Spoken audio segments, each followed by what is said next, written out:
Hi guys, as many of you know, I am completely obsessed with micro flashes right now. Like this little one from Godox, the IM20, great little flash, fun to use. Well, now Ulanzi has put their hat in the ring and they have upped the ante. What a lot of people don't like about some of the micro flashes is the lack of adjustability. Check this out, 90-degree swivel head right there. And see this little square? When you hold down this button, you have an LED continuous light now. So you can have a vlogging light on your camera, or you can use this as a fill light while you bounce your flash off the ceiling. The possibilities are endless. Well, they're not endless, but there's a lot of possibilities. I gotta turn that off. It is way too bright. And this thing is $20. It's $20. And if you don't need all these bells and whistles, this one here is $16. At some point, they're just gonna be giving them to us for free. We need to talk about this.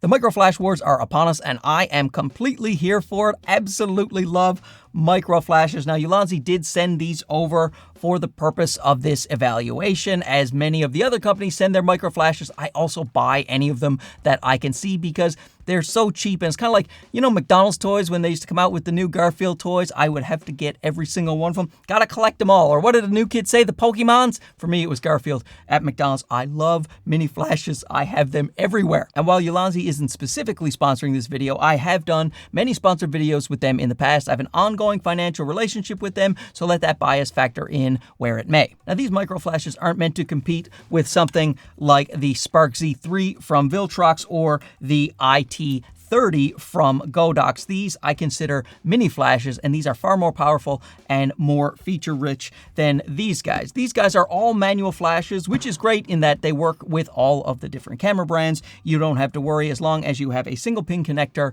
on your camera. These things will fire just fine, but they don't have TTL. They don't have through the lens, which means they don't have automatic modes. When you go to use these flashes, then you have to experiment to see what is the proper power for your particular image. Now, that is how I generally use both micro flashes and mini flashes. I like to set the power myself manually so I can get exactly what I'm looking for. These things are meant to compete more with the Godox IM22, the IM20, the Zeneco ZF04 and ZF08. Little mini flashes with a guide number of around 8. Putting them in order here, we have the Sparklight SL01, SL02, SL03. I love these little flashes because you can just charge them by USB-C, leave them in your camera bag for months and months. They will not lose their charge. So when you do need them, they are there to help you out. You want to do a little creative photography. You want to freeze some action. If you just need some more light in a low light environment, these things can be indispensable. Something I really love doing with flash is when you are outdoors,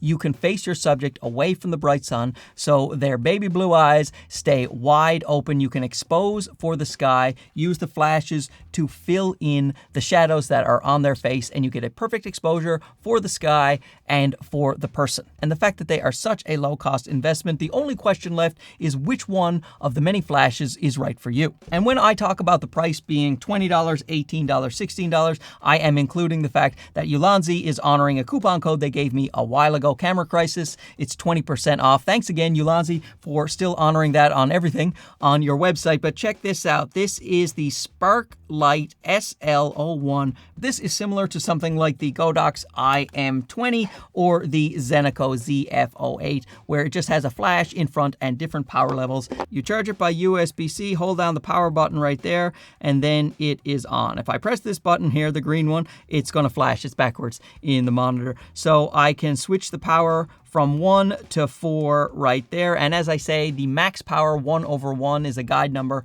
of about 8, which is pretty powerful for a flash this size, and it really gets the job done. Now, a couple of drawbacks with the SL01 is that it doesn't have a continuous LED light like the other two, and also you will want to have a small lens on your camera. Right here, I have a Viltrox 56 1.7 on my Fuji XS20, and so this lens will not cast any shadow when you take a photo with the SL01. However, if you had something big like this 35mm from Viltrox, this Lab Series lens, you are going to get lens shadow in your image. Take a look at this. And that is the case for all of the micro flashes that are flat down like this. You want to make sure you have a smaller type lens or you're going to see that shadow in your images. So the SL02 improves on that a little bit by sitting higher so you can use a larger lens. You certainly still don't want to use a lens as big as this 35 Lab Series lens, but you can use a larger lens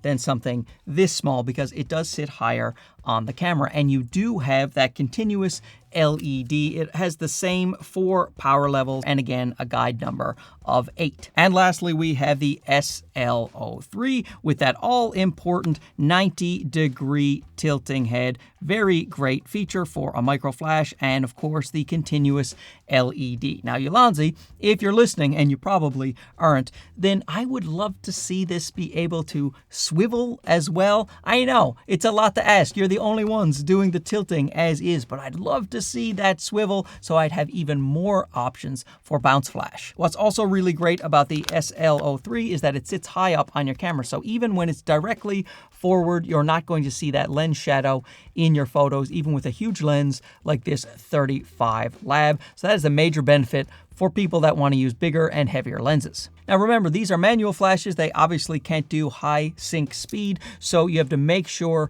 that your shutter doesn't go above your maximum sync speed. For this A6700, I believe it's 1/160, so if your shutter is higher than that, then the flash is not going to work for you. You have to stay at 1/160 or below. A slower shutter speed is not an issue in terms of freezing motion. The flash will freeze the motion for you. However, if you are in very bright environments, then you can be limited by not having that HSS. With weight, it's barely worth talking about because you can't really feel them on your camera. This one is 33 grams, 36 grams, and 43 grams. At full power, the 01 and 02 can take 375 shots, and the SL03 can take 500 shots, which is pretty impressive. If you're using these at max power, you have a recycle time of about 5 seconds, and that is pretty consistent with the other micro flashes in this category. When they are at full power, you get about 4 to 5 seconds recycle time. So there you have it, a new entrant in the micro flash market that is providing new additional features to make the other companies think about what they should be adding next time. I'm loving it. I can't wait to see what else comes out. Let me know down below if you're going to pick up